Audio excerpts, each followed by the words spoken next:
8 मार्च 2019 की रात के करीब 8:30 बजे का वक्त था। बाहरी दिल्ली के निहाल विहार थाने के दो सिपाही मोटरसाइकिल पर गश्त करते हुए सैयद नांगलोई के पास बहने वाले नाले के किनारे बनी सड़क से गुजर रहे थे। तभी एक राहगीर दौड़ते हुए आकर उनकी बाइक के सामने खड़ा हो गया। मजबूरी में पुलिस वालों को मोटरसाइकिल रोकनी पड़ी। बाइक पर पीछे बैठा सिपाही झुंझलाते हुए नीचे उतरा और उस राहगीर को झिड़कते हुए बोला, ओ भाई, क्या इरादा है, मरना चाहता है क्या, जो इस तरह भागकर बाइक के सामने आ गया? नहीं सर, न तो मैं मरना चाहता हूँ और न ही ऐसा कोई इरादा है, बस आपको एक सूचना देनी थी, इसलिए आप लोगों को देखकर दौड़ता चला आया। राहगीर ने अपनी उखड़ी सांस को नियंत्रित करते हुए सफाई दी। राहगीर की बात सुनकर सिपाही का गुस्सा शांत हो गया। उसने जिज्ञासा दिखाते हुए राहगीर से पूछा, कैसी सूचना? क्या हुआ? सर, उस नाले में एक बड़ा सा सूटकेस पड़ा है, ऐसा लगता है कि उसमें कोई संदिग्ध चीज है, राहगीर ने कहा। उसकी बात सुनकर दोनों सिपाही बाइक को वहीं खड़ी करके राहगीर के साथ उस जगह पहुंचे जहां नाले में सूटकेस तैर रहा था। दोनों सिपाहियों ने देखा, एक लाल रंग का सूटकेस नाले के दूसरे किनारे पर तैर रहा था, लेकिन वह इलाका उनके थाना क्षेत्र में नहीं आता था। वह थाना पश्चिम विहार वेस्ट के क्षेत्र में था। इसलिए कांस्टेबल ने उसी समय फोन करके पश्चिम विहार वेस्ट थाने को सूचना दे दी। सूचना चूंकि पुलिस की तरफ से मिली थी, इसलिए खबर मिलते ही SHO Mukesh Kumar, inspector ATO Manoj Bhatia के साथ मौके पर पहुंच गए। उन्होंने सूटकेस को नाले से बाहर निकालकर खुलवाया तो उसमें एक महिला का सड़ा गला शव मिला। उन्होंने क्राइम इन्वेस्टिगेशन टीम के अलावा अपने उच्चाधिकारियों को भी लाश मिलने की सूचना दे दी। कुछ ही देर में क्राइम इन्वेस्टिगेशन टीम वहां पहुंच गई। टीम ने लाश को सूटकेस से बाहर निकलवा कर जांच शुरू कर दी। वह शव किसी अधेड़ उम्र की महिला का था, जिसका मुंह काफी सूजा हुआ था। ऐसा लग रहा था जैसे उस शव को वहां पड़े कई दिन गुजर चुके हों, क्योंकि शव पानी में पड़े रहने के कारण काफी सड़ चुका था। महिला के शव पर ऑरेंज कलर का कुर्ता व ब्राउन रंग की सलवार थी। वह जुराब पहने हुए थी, मगर पांव में चप्पल नहीं थी। उसकी बाजू में हरे रंग के कपड़े में एक ताबीज बंधा था और गले में रुद्राक्ष की माला थी। उसी दौरान एडिशनल डीसीपी राजेंद्र सागर और एसीपी विनय माथुर भी वहां पहुंचे। जिस तरह से अधेड़ महिला का शव मिला था, उसे देखकर पुलिस ने अनुमान लगाया कि महिला की हत्या कहीं और की गई होगी और बाद में उसके शव को यहां लाकर डाला गया होगा। फिलहाल सबसे बड़ी चुनौती यह थी कि महिला की पहचान कैसे हो, क्योंकि वहां ऐसी कोई चीज नहीं मिली जिससे महिला की शिनाख्त हो सके। पश्चिम विहार वेस्ट थाने के अधिकारियों ने अपने स्टाफ को आसपास की कॉलोनियों में भेजकर वहां रहने वाले कुछ लोगों को बुलाया ताकि महिला के शव की पहचान हो सके, लेकिन इस पूरी कवायद में कोई सफलता नहीं मिली। लिहाजा पुलिस ने शव के फोटोग्राफ्स खिंचवाकर उसे पोस्टमार्टम के लिए संजय गांधी अस्पताल की मोर्चरी में भिजवा दिया। पश्चिम विहार वेस्ट थाने लौटकर एसएचओ मुकेश कुमार ने अज्ञात के खिलाफ भादनसन की धारा 302 और 201 के तहत मुकदमा दर्ज कर जांच का जिम्मा इंस्पेक्टर मनोज भाटिया को सौंप दिया। मनोज भाटिया ने मुकदमे की जांच मिलने के बाद उसी रात सबसे पहले यह पता लगाने का काम शुरू कर दिया कि आखिर मृतका है कौन। उन्हें शक था कि अगर उस महिला का शव यहाँ पड़ा है तो हो सकता है कि उसके परिवार वालों ने उसकी गुमशुदगी दर्ज करवाई हो। लिहाजा उन्होंने अपने स्टाफ के साथ जिपनेट नेटवर्क को खंगालना शुरू कर दिया। दरअसल इस नेटवर्क पर दिल्ली ही नहीं, दूसरे राज्यों में मिली लावारिस लाशों और गुमशुदा लोगों की जानकारी दर्ज रहती है। करीब 3 घंटे की कवायद के बाद इंस्पेक्टर मनोज भाटिया को गुमशुदगी के एक ऐसे मामले की रिपोर्ट मिल गई जिसमें दर्ज हुई महिला की तस्वीर उस महिला की लाश से काफी हद तक मिलती थी। लापता महिला का नाम जागीर कौर 47 था। गुमशुदगी की ये सूचना निहाल विहार थाने में लिखी गई थी। जागीर कौर निहाल विहार थाने के दीपक विहार निलोठी एक्सटेंशन के मकान नंबर 22 में रहती थी। सूचना जागीर कौर की बेटी हरजिंदर कौर ने दर्ज कराई थी। इस रिपोर्ट से यह भी पता चला कि जागीर कौर के पति गुरमीत सिंह 52 भी लापता हैं। इंस्पेक्टर मनोज भाटिया ने निहाल विहार थाने में फोन करके जागीर कौर व गुरमीत सिंह की गुमशुदगी की सूचना दर्ज कराने वाली हरजिंदर कौर का फोन नंबर हासिल कर लिया। मनोज भाटिया ने रात में ही हरजिंदर कौर को फोन करके सैयद नांगलोई के नाले से अधेड़ महिला की लाश बरामद करने की जानकारी दी। उन्होंने शव की पहचान करने के लिए हरजिंदर कौर से संजय गांधी अस्पताल पहुंचने को कहा। अगले 1 घंटे के भीतर हरजिंदर कौर संजय गांधी अस्पताल पहुंच गई। तब तक इंस्पेक्टर मनोज भाटिया भी वहां पहुंच गए। उन्होंने जब हरजिंदर कौर को महिला का शव दिखाया तो उसने देखते ही शव की पहचान अपनी मां जागीर कौर के रूप में कर दी। शव की पहचान होते ही मनोज भाटिया ने राहत की सांस ली। अब उन्हें लगने लगा कि हत्या की गुत्थी जल्द ही सुलझ जाएगी। उसी वक्त हरजिंदर कौर ने कहा कि अगर उसकी मां का शव नाले में मिला है तो उसके पिता का शव भी वहां आसपास ही मिलना चाहिए, क्योंकि उसे पूरा शक है कि उनकी भी हत्या हो चुकी होगी। इसके बाद इंस्पेक्टर मनोज भाटिया ने थाने की एक और टीम को तत्काल सैयद नांगलोई नाले की तरफ रवाना किया और खुद भी हरजिंदर कौर को लेकर उसी तरफ रवाना हो गए। पुलिस टीम ने रात में ही नाले के उसी एरिया में सर्च ऑपरेशन शुरू किया, जिसका परिणाम ये निकला कि 2 घंटे बाद नाले में रैक्सीन का एक और काला सूटकेस बरामद हुआ। उस सूटकेस को खुलवाया तो उसमें भी एक शव बरामद हुआ। ये शव एक सिख का था और बुरी तरह सड़ चुका था, लेकिन उसके शरीर पर लिबास व पहनावे को देखकर हरजिंदर कौर ने पहचान लिया। यह शव उसके पिता गुरमीत सिंह का ही था। नाले से एक और शव की सूचना मिलने के बाद तमाम बड़े अधिकारी एक बार फिर घटनास्थल पर पहुंचे और फोरेंसिक क्राइम टीम को फिर से मौके पर बुलाया गया। शव की शिनाख्त, जांच पड़ताल के बाद गुरमीत सिंह के शव को भी पोस्टमार्टम के लिए संजय गांधी अस्पताल भेज दिया गया। तब तक 9 मार्च की सुबह के भोर का उजाला हो गया था। दूसरा शव मिलने के बाद पुलिस ने हत्या का एक और मुकदमा दर्ज कर लिया। इसकी जांच का जिम्मा थाने की महिला इंस्पेक्टर इन्वेस्टिगेशन डोमिका पूर्ति को सौंपा गया।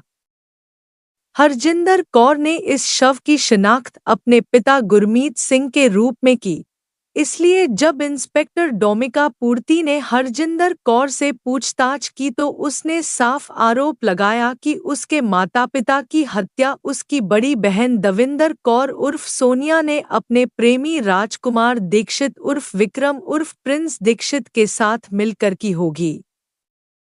उसने यह भी बताया कि उसकी बहन सोनिया और प्रिंस के बीच पिछले 1 साल से लिव इन रिलेशन चले आ रहे हैं। पूछताछ में हरजिंदर कौर ने यह भी बताया कि सोनिया माता पिता के साथ ही रहती थी। यह जानकारी मिलने के बाद पुलिस की एक टीम तत्काल उस ठिकाने पर रवाना कर दी गई जहां सोनिया रहती थी, मगर वहां ताला लटका मिला। साफ हो गया कि इस वारदात को सोनिया ने ही अंजाम दिया है, क्योंकि वह लापता थी। चूंकि मामला दोहरे हत्याकांड का था, लिहाजा जिले के डीसीपी सेजू पी कुरुविला ने हत्यारों को पकड़ने के लिए एक बड़ी टीम का गठन कर दिया। इस टीम के सुपरविजन की जिम्मेदारी उन्होंने एडिशनल डीसीपी राजेंद्र सागर को सौंपी और ऑपरेशन की कमांड संभालने का जिम्मा एसीपी विनय माथुर को दिया।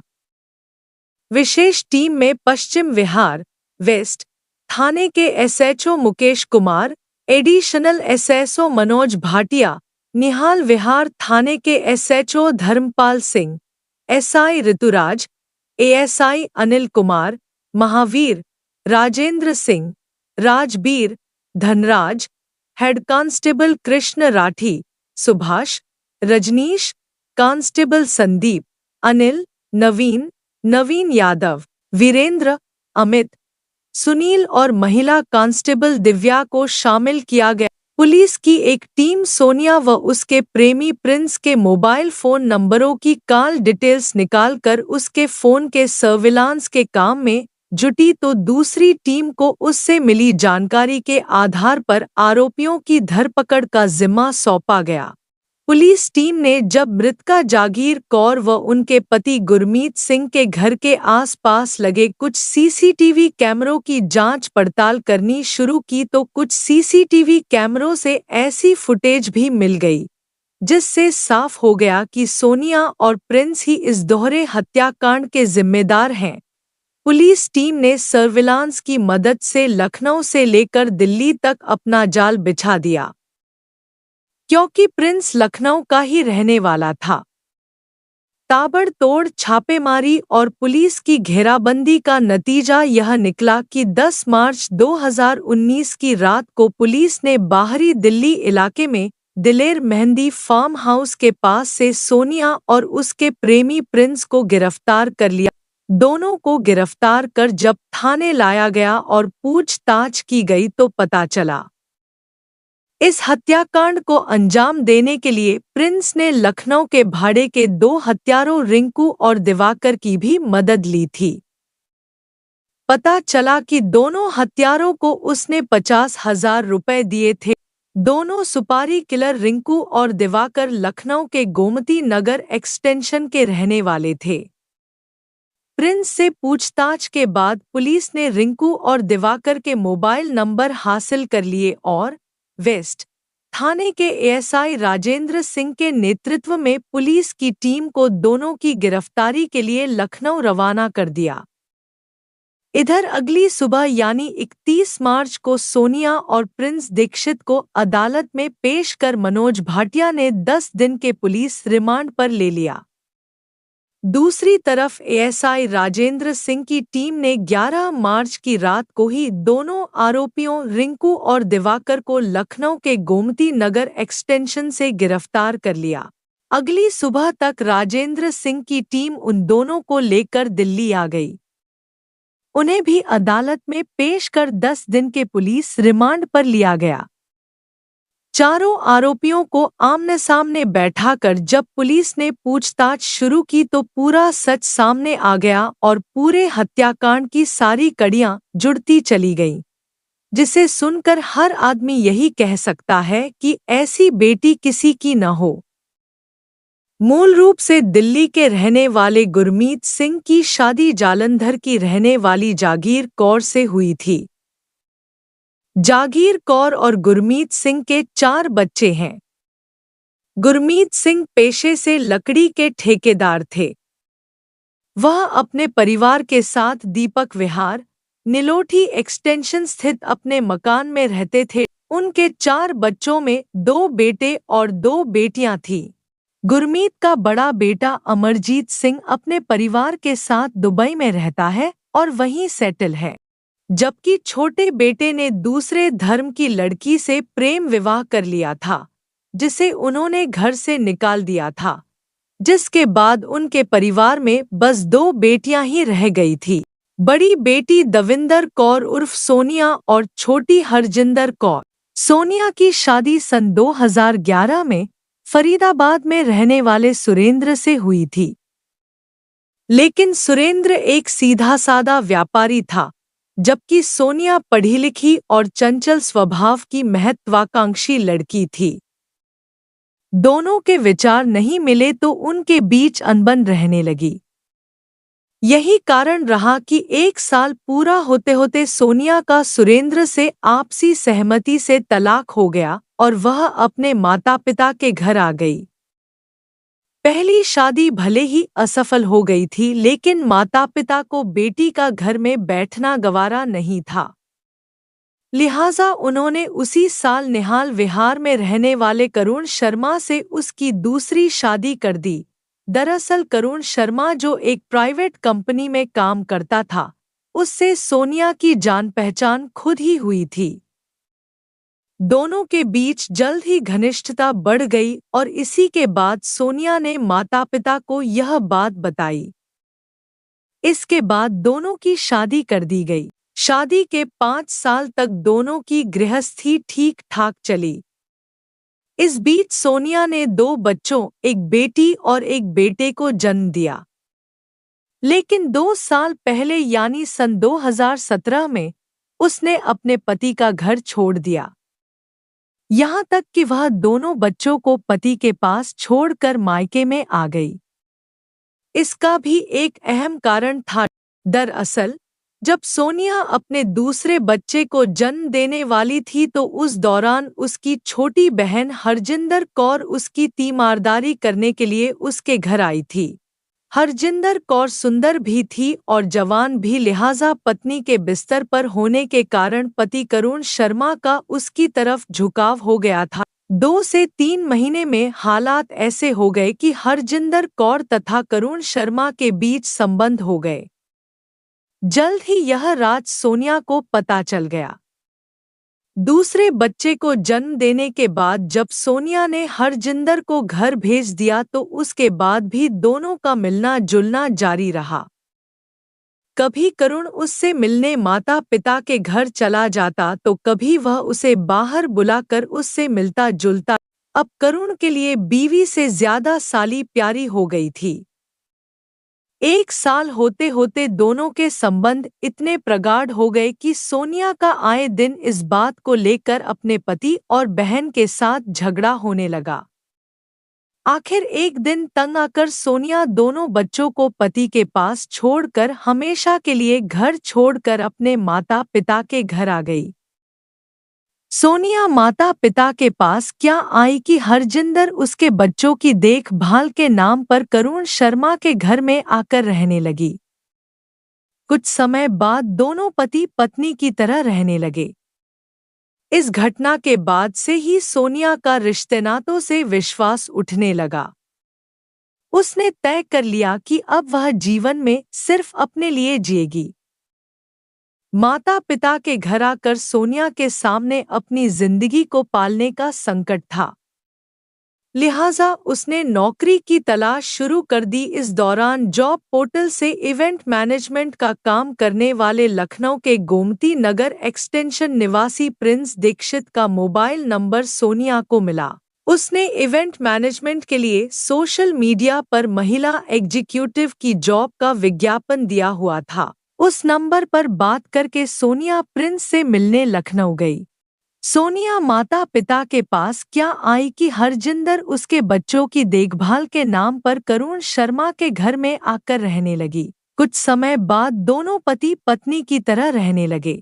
इस घटना के बाद से ही सोनिया का रिश्ते नातों से विश्वास उठने लगा। उसने तय कर लिया कि अब वह जीवन में सिर्फ अपने लिए जिएगी। माता पिता के घर आकर सोनिया के सामने अपनी जिंदगी को पालने का संकट था। लिहाजा उसने नौकरी की तलाश शुरू कर दी। इस दौरान जॉब पोर्टल से इवेंट मैनेजमेंट का काम करने वाले लखनऊ के गोमती नगर एक्सटेंशन निवासी प्रिंस दीक्षित का मोबाइल नंबर सोनिया को मिला।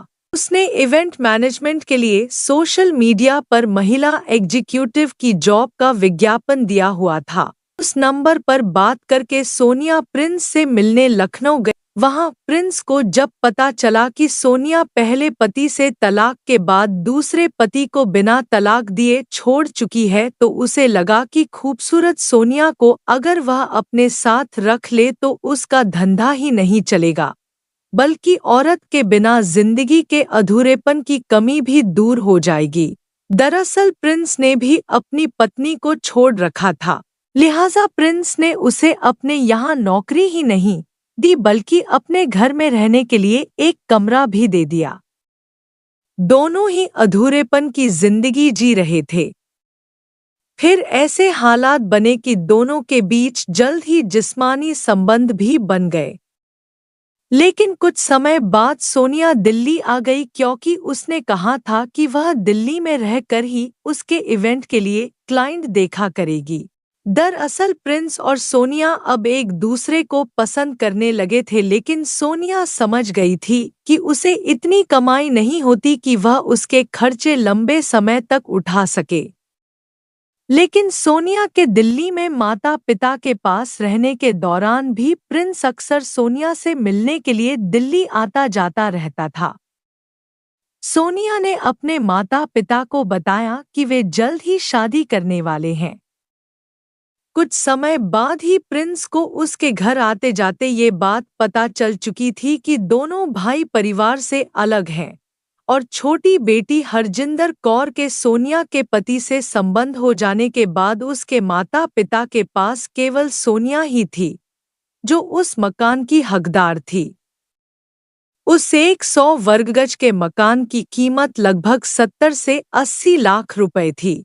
इसलिए प्रिंस ने सोनिया के दिमाग में यह बात डाल दी कि अगर वह अपने माता पिता से इस मकान को अपने नाम करा ले तो वे दोनों शादी करके दिल्ली में इवेंट मैनेजमेंट कंपनी खोलकर आगे की जिंदगी चैन से बसर कर सकते हैं। सोनिया को भी उसकी बात पसंद आई। सोनिया ने अपने माता पिता से घर को उसके नाम पर करने के लिए कहा तो पिता बुरी तरह भड़क गए। कहने लगे, क्या हुआ जो मेरे दूसरे बच्चे मेरे साथ नहीं रहते?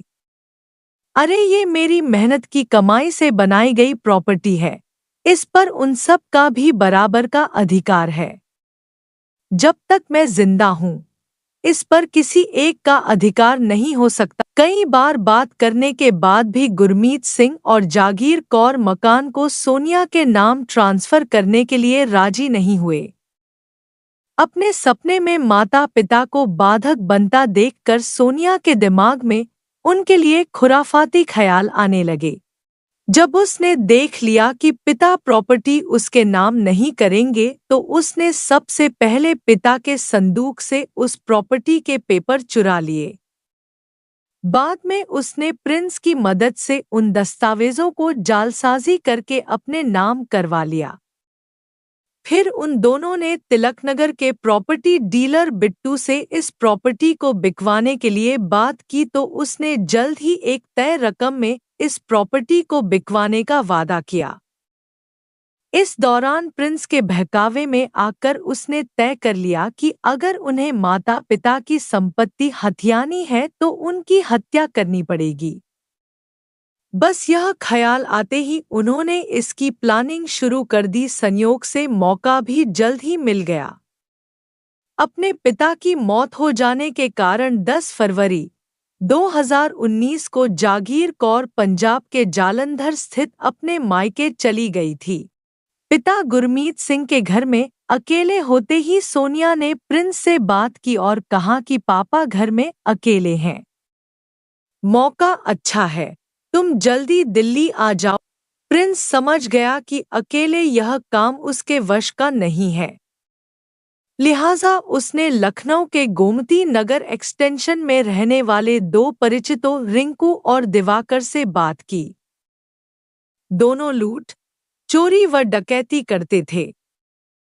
प्रिंस ने दोनों को 50,000 रुपए दिए और साथ देने के लिए राजी कर लिया, जिसके बाद प्रिंस 21 फरवरी को रिंकू व दिवाकर के साथ दिल्ली में सोनिया के घर पहुंच गया।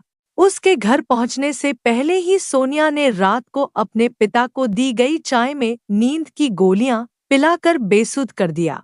फिर प्रिंस ने उन दोनों के साथ मिलकर गुरमीत की गला घोंटकर हत्या कर दी। हत्या करने के बाद उसने उनकी लाश घर में रखे एक लाल रंग के सूटकेस में भरी और गुरमीत सिंह की मोटरसाइकिल पर प्रिंस व रिंकू सूटकेस रख कर सैयद नांगलोई नाले में फेंक आए।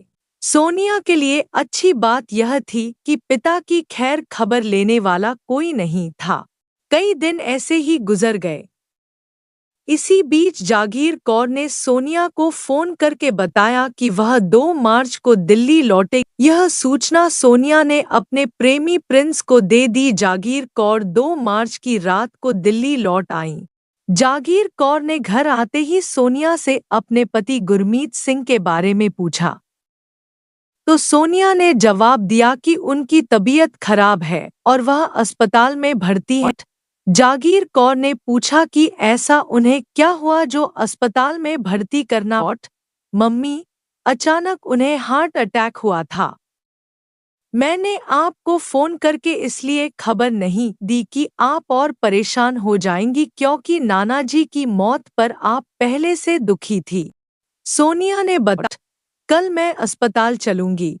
जागीर कौर बोली, ठीक है मम्मी, कल मैं आपको पापा के पास लेकर चलूंगी। सोनिया ने मां से कहा।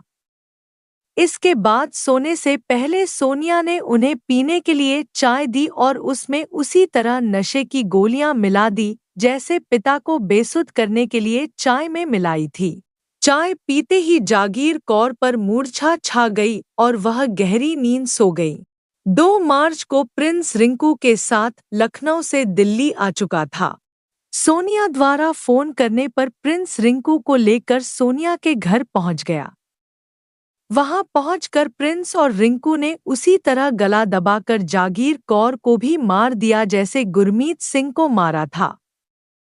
उनके शव को ये लोग उस दिन घर में ही रखे रहे। अगले दिन शाम को प्रिंस व रिंकू नांगलोई के बाजार से एक रेक्सीन का बड़ा ब्रीफकेस खरीद लाए और शाम को जागीर कौर का शव उसमें भरकर उसी बाइक पर रखा और सैयद नांगलोई नाले तक ले गए।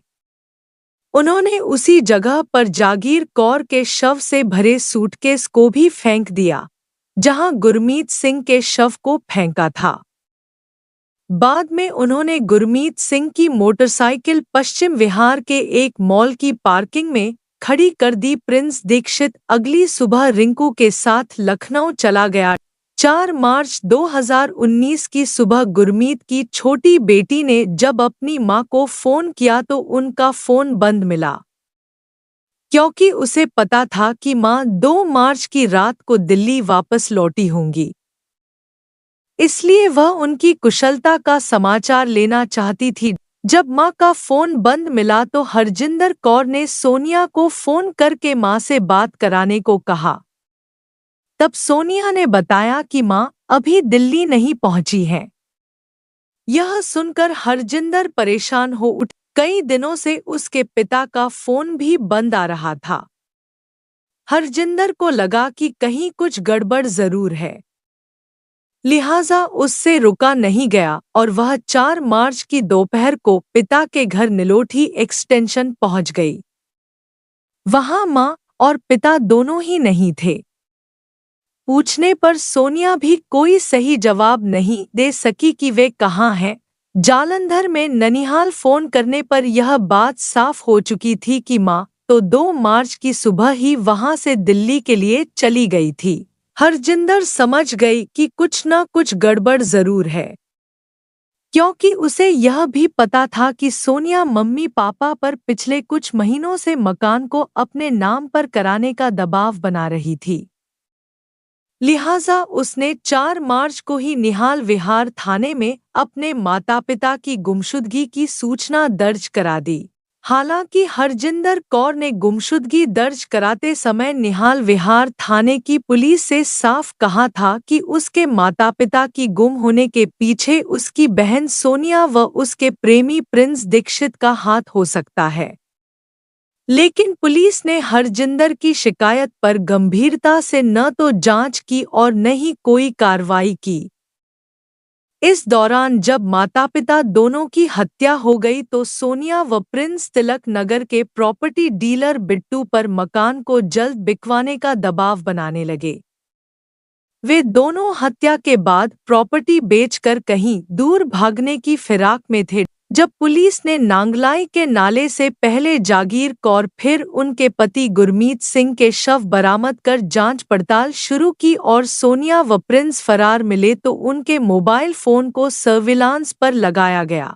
पुलिस ने इसी आधार पर बिट्टू को थाने लाकर पूछताछ की और पता किया कि वे दोनों उससे किस लिए बातचीत कर रहे थे। तभी पता चला कि दोनों उससे पिता के मकान को बेचने के लिए लगातार बात कर रहे थे। उसी दौरान पुलिस ने सोनिया व प्रिंस को पकड़ने के लिए एक चाल चली। उसने सोनिया और प्रिंस को एक साथ एक ही जगह बुलवाने के लिए प्रॉपर्टी डीलर बिट्टू से दोनों को फोन करवाया कि प्रॉपर्टी को खरीदने का एक ग्राहक मिल गया है, जो उनसे मिलकर एक साथ सारी रकम देकर डील करने में रुचि रखता है। बस इसी के बाद सोनिया व प्रिंस ने आपस में फोन पर बात की। प्रिंस उस वक्त लखनऊ में था और सोनिया दिल्ली में ही कहीं छिपी थी। दोनों ने बिट्टू को खरीदार के साथ नांगलोई के दिलेर मेहंदी फार्म के पास मिलने का वक्त दे दिया। लखनऊ से दिल्ली आकर प्रिंस 10 मार्च की रात जैसे ही फार्म हाउस के पास पहुंचा तो वहां प्रॉपर्टी के खरीदार के रूप में पुलिस पहुंच गई और दोनों को गिरफ्तार कर लिया। सोनिया के हाथ में माता पिता की प्रॉपर्टी तो नहीं आई, लेकिन वह जेल की सलाखों के पीछे जरूर पहुंच गई और उसने अपना नाम एक ऐसी बेटी के रूप में दर्ज करवा लिया जिसने संपत्ति की खातिर अपने ही जन्मदाताओं को मौत के घाट उतार दिया।